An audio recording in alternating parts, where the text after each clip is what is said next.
c'est l'histoire d'une ville improbable que l'on va affubler d'un joli nom qui s'appelle Lorient. L'idée première de cet ouvrage est de vulgariser notre histoire et de la faire connaître.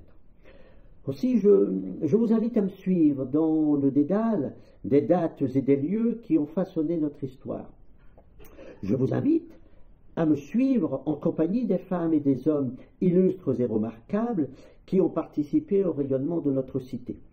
On peut citer ici à Lorient Auguste Briseux, le barde aux blonds cheveux qui aimait son pays et le faisait aimer, et qui est bien évidemment une icône ici au pays de Lorient, mais c'est également le bon docteur Bodelio, qui faisait remarquer que l'homme n'est grand que par le cœur et qui est resté dans la mémoire de la population lorientaise.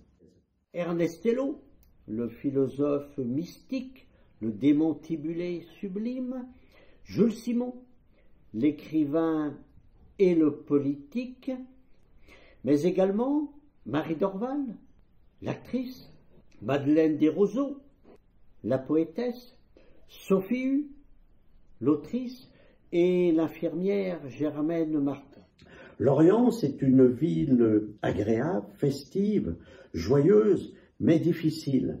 Et au fil du temps, les différents soulèvements qui affectent la ville de Lorient, comme par exemple l'assassinat du négociant Gérard en 1792, ou au contraire en 1934, les émeutes lors de la venue du colonel de la Roque, mais également un peu plus près de nous, 1968, avec les événements du mois de mai.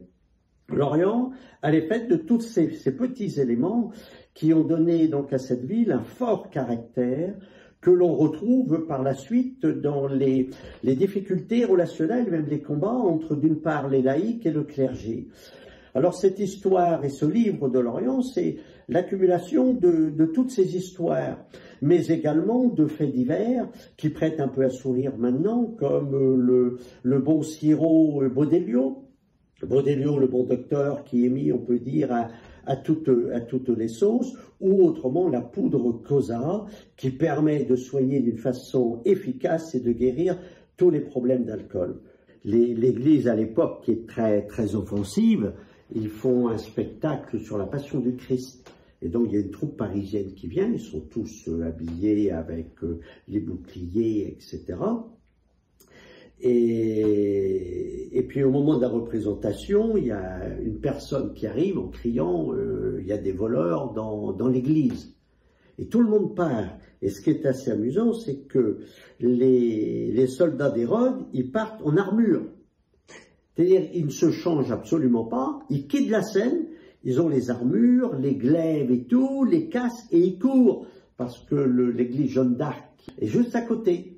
En vous plongeant aussi dans le dédale des dates et des lieux qui ont façonné l'histoire de la ville et qui font aussi, qui sont partie prenante de cet almanach, vous allez vous confronter à des anecdotes savoureuses, comme celle-ci par exemple que j'ai intitulée « Scandale au lavoir de la côte d'Alger ».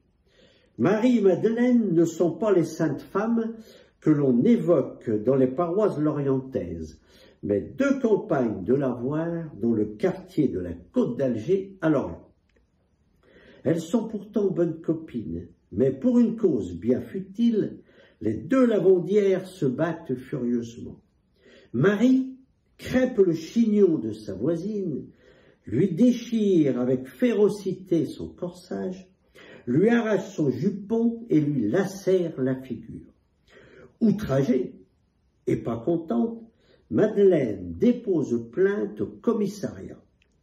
À la suite de l'audience du tribunal de simple police, Marie écoupe de 3 jours de travail d'intérêt général.